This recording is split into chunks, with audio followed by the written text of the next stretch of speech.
Pelajaran yang pertama, Yesus berbelas kasihan. Tapi itu biasa.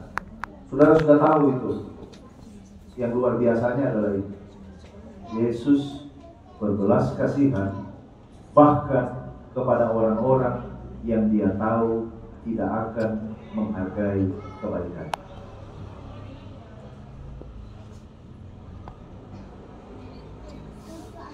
Menurut saudara, pada waktu Yesus menyembuhkan 10 orang, berapa banyak yang datang kepadanya? 10. Berapa banyak yang disembuhkan? 10. Pertanyaannya, menurut saudara, kalau Yesus itu adalah anak Allah, kira-kira dia tahu enggak bahwa nanti dari 10 orang ini cuma ada 1 orang yang akan datang kembali dan berterima kasih oleh karena sudah disembuhkan? Menurut saudara dia tahu tidak? Dia tahu oleh karena di dalam cerita ini, saudaraku, dia bilang begini, dia tanya sama 1 orang ini, bukankah tadi ada 10? Atau cuma kamu yang sembuh? Nah, Yesus sudah bilang begitu. Kalau saudara baca ceritanya, Yesus katakan apa? Bukankah sudah 10 orang tadi semuanya sudah disembuhkan? Itu berarti dia tahu bahwa 10 orang ini pasti akan disembuhkan. Tetapi juga dia tahu dari 10 orang ini hanya ada 1 dia akan kembali sujud berterima kasih, mengucap syukur kepada Dia. Pelajaran apa yang bisa kita ambil? Kalau kita berbuat baik kepada orang-orang yang baik kepada kita, itu belum luar biasa, saudara. Karena orang yang tidak kenal Tuhan pun juga begitu. Biasanya kalau semua musim pilkada dan lain sebagainya, banyak orang yang baik begitu. Tapi itu bukan perbuatan baik, itu dia punya nama investasi. Tapi Yesus mengajarkan kepada kita berbeda. Kita diajarkan kalau mau berbuat baik, naik 1 level seperti Yesus, adalah kita berbuat baik kepada orang-orang yang bahkan kita tahu tidak akan menghargai kebaikan kita atau tidak mampu membalas kebaikan kita. Mengapa dia tidak mampu? Karena secara status sosial atau ekonomi saya lebih tinggi dari dia. Dia tidak mungkin balas saya punya kebaikan. Saya undang makan, dia datang ke rumah, saya berbuat baik kepada dia, tidak mungkin dia balas perbuatan baik saya, karena dia tidak mampu. Tapi ada ayat yang, mohon maaf saya lupa cari, tapi intinya begini di kitab Amsal. Siapa yang menolong orang yang berkekurangan itu memiutangi Tuhan. Saudara pernah baca ayat itu, pernah dengar? Kita membuat Tuhan berhutang kepada kita. Jadi, kalau kita berbuat baik dan langsung mengharapkan perbuatan baik kita itu dibalas oleh orang pada waktu itu juga, maka sudah sampai di situlah berkat kita.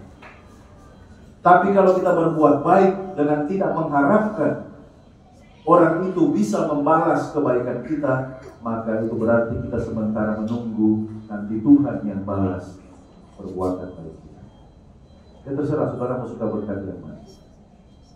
Berbuat baik bahkan kepada orang-orang yang tidak bisa menghargai atau membalas perbuatan baik saudara. Ada atau tidak di sekeliling kita? Oh ada. Pelajaran yang kedua, saya cepat-cepat, saya tidak terlalu lama. Pelajaran yang kedua, saudaraku, ini adalah masalah iman perlu, tapi perbuatan juga perlu. Walaupun kita tidak percaya manusia itu diselamatkan oleh perbuatan, Efesus 2 ayat 8-9, tapi iman tanpa perbuatan menurut Yakobus itu adalah mati. Mengapa? Oleh karena ini, saudara bayangkan 10 orang kusta ini, termasuk yang 1 orang ini. Orang kusta di zaman Yesus itu, mereka itu dikarantina, tidak boleh bergabung sama-sama dengan orang yang sehat. Itu sebabnya mereka bertemu di perbatasan. Kalau saudara baca cerita ini, Yesus menyusuri perbatasan antara Samaria dan orang Yahudi. Kita tahu ceritanya. orang Samaria dan orang Yahudi tidak bergaul, tapi mereka disatukan dalam penderitaan. Sama-sama menderita penyakit kusta. Nah, kalau saudara baca kitab Imamat pasal 18 contohnya, orang yang sakit kusta, kalau dia mau disembuhkan, ada dia punya protokolnya. Yang pertama, mereka harus pergi kepada imam, lalu imam periksa tanda-tandanya. Kalau imam lihat bahwa sudah ada tanda-tanda sembuh, untuk kepastiannya masih harus dikarantina lagi selama 1 minggu ke depan. Lalu sesudah itu balik lagi, imam periksa lagi, oke, sudah sembuh. Lalu ada dia punya ritual, ada kurban-kurban yang harus dijalankan. Nah, saudaraku, ketika orang-orang ini datang kepada Yesus, kita tidak menemukan Yesus menyambut mereka dengan cara yang ramah. Mengapa saya bilang ramah? Kita tidak baca minimal Yesus jamah ke mereka, atau seperti ada cerita yang lain, Yesus meludah ke tanah, ambil tanah lalu taruh di mata orang buta itu lalu suruh pergi, atau Yesus doakan. Tidak. Yang kita baca, Yesus cuma bilang begini, pergi, perlihatkanlah dirimu kepada imam. Cuma itu yang kita baca. Nah, bagaimana kalau seandainya ketika mereka disuruh pergi kepada imam, dalam perjalanan ke rumah imam belum terjadi apa-apa, tidak sembuh? Bagaimana seandainya sudah sampai tepat di depan rumah imam juga belum sembuh? Bayangkan rasa malu yang akan mereka hadapi. Oleh karena orang kusta di zaman itu, dari kejauhan mereka itu harus berteriak, najis, najis, supaya orang tidak datang dekat-dekat dengan mereka. Jadi mereka dilarang untuk masuk ke perkampungan. Bagaimana kalau seandainya sudah tiba di depan rumah dari imam besar, tapi mereka tidak sembuh juga? Ada risiko yang mereka akan hadapi. Tapi saudaraku, Alkitab mengatakan mereka pergi juga. Dan akhirnya apa yang terjadi? Di tengah perjalanan mereka disembuhkan. Kita bicara ini tentang iman dan perbuatan, yang sebenarnya dua hal yang tidak bisa dipisahkan. Seorang tidak bisa disebut sebagai orang yang beriman kalau dia tidak berbuat. Orang yang nanti akan menunggu sampai semua penghalang sudah disingkirkan, baru mau ambil langkah, itu bukan iman. Iman itu tetap percaya, mengambil langkah walaupun jalan di depan masih gelap, masih kabur, masih terdapat resiko untuk gagal. Itu artinya iman. Tetap mengambil langkah. Jadi pelajaran yang pertama tadi apa saudaraku dari Yesus? Saya review lagi. Tetap berbuat baik, bahkan kepada orang yang tidak apa? Menghargai kebaikan kita. Pelajaran yang kedua apa tadi? Iman dan perbuatan dibutuhkan. Pelajaran yang ketiga, mujizat tidak selalu bisa buat orang bertobat. Saya mau tanya kepada saudara, berapa banyak yang disembuhkan? 10 orang sembuh dari penyakit kusta. Menurut saudara, sembuh dari penyakit kusta itu mujizat atau tidak? Mujizat.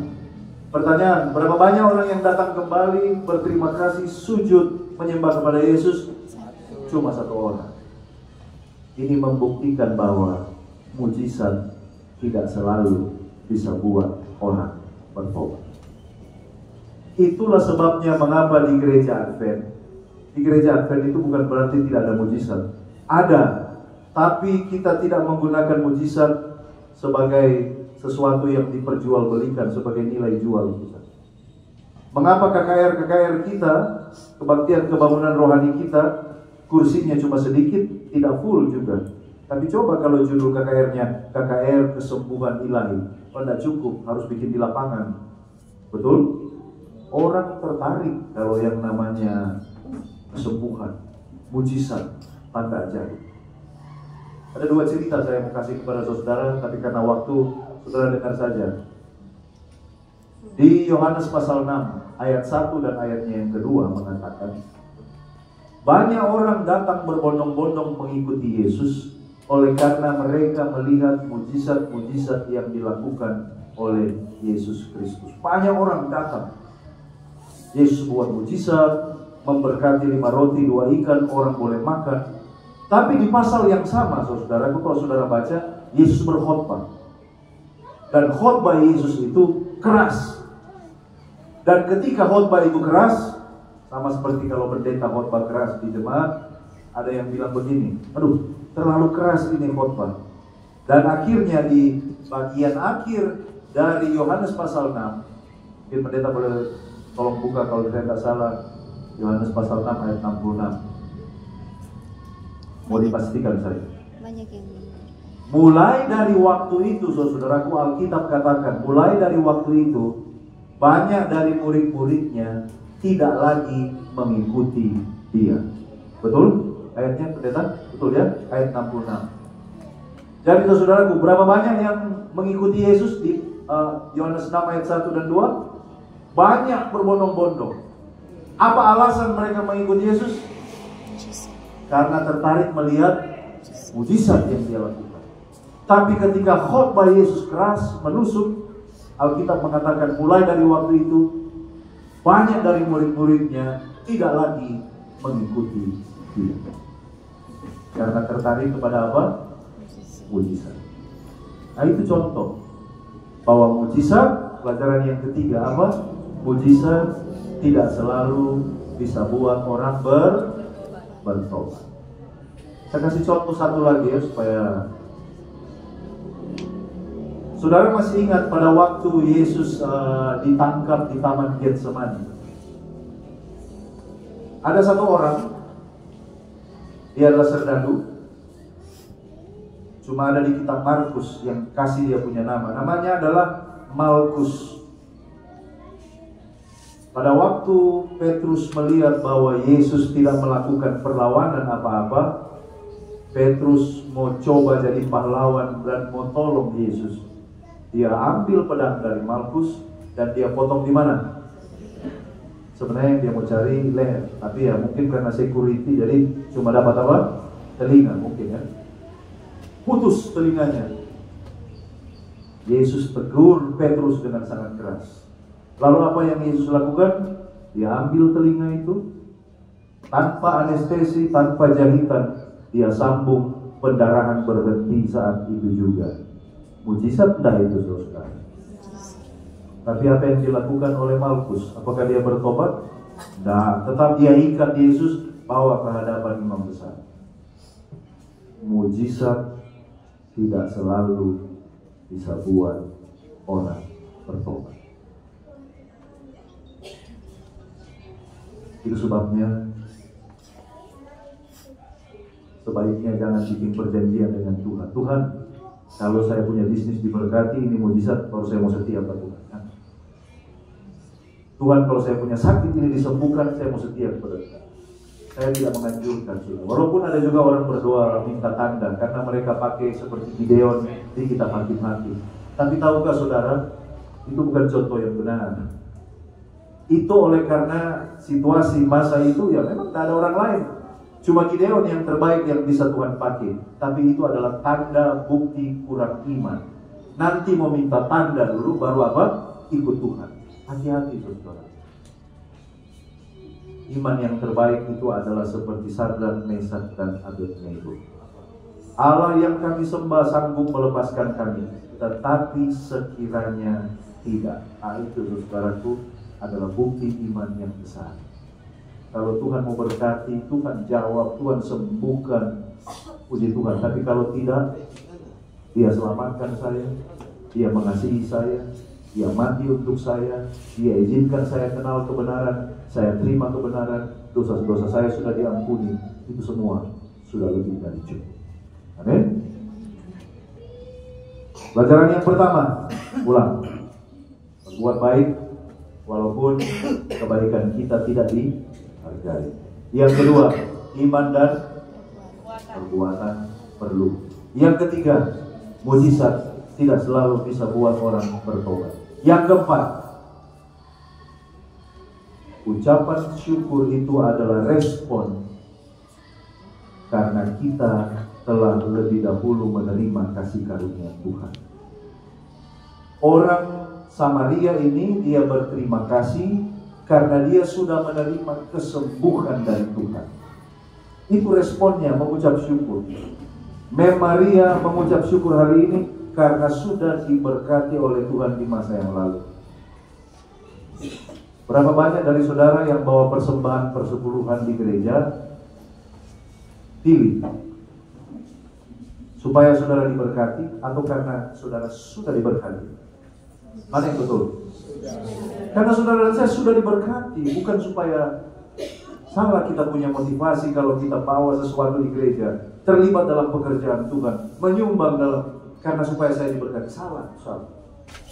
Motivasi yang benar adalah karena saya sudah lebih dahulu diberkati oleh Tuhan. Itu sebabnya mengapa orang ini mengucap syukur. Ada 5 alasan mengapa orang lupa berterima kasih dan mengucap syukur. Bersyukur Maria tidak lupa ya. Ada 5 alasan. Yang pertama, sabar, sudah lama ya.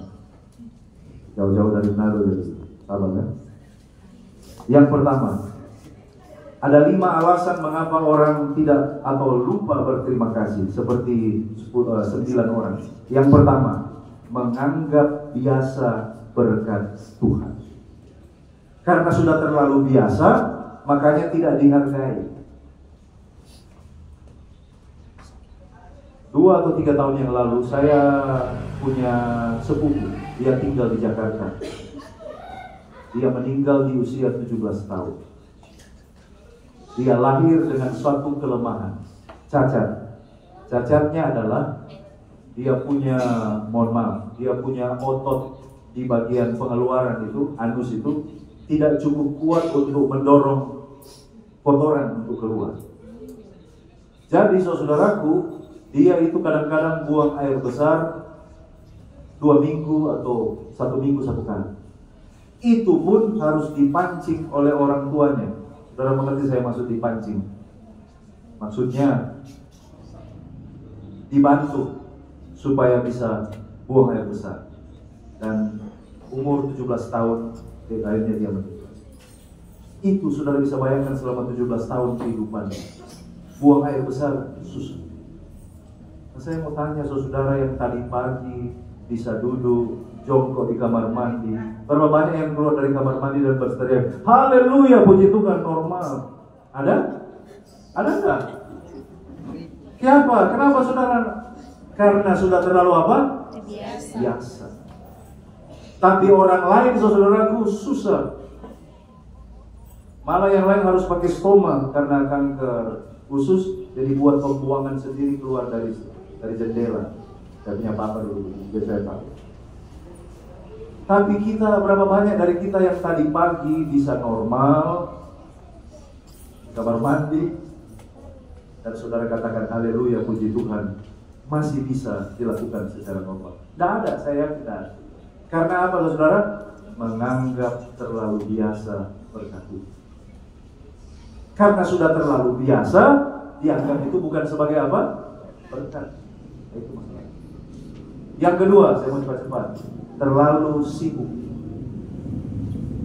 Kalau Bapak Ibu mungkin jam 7 sampai jam 2 ya, atau jam 3.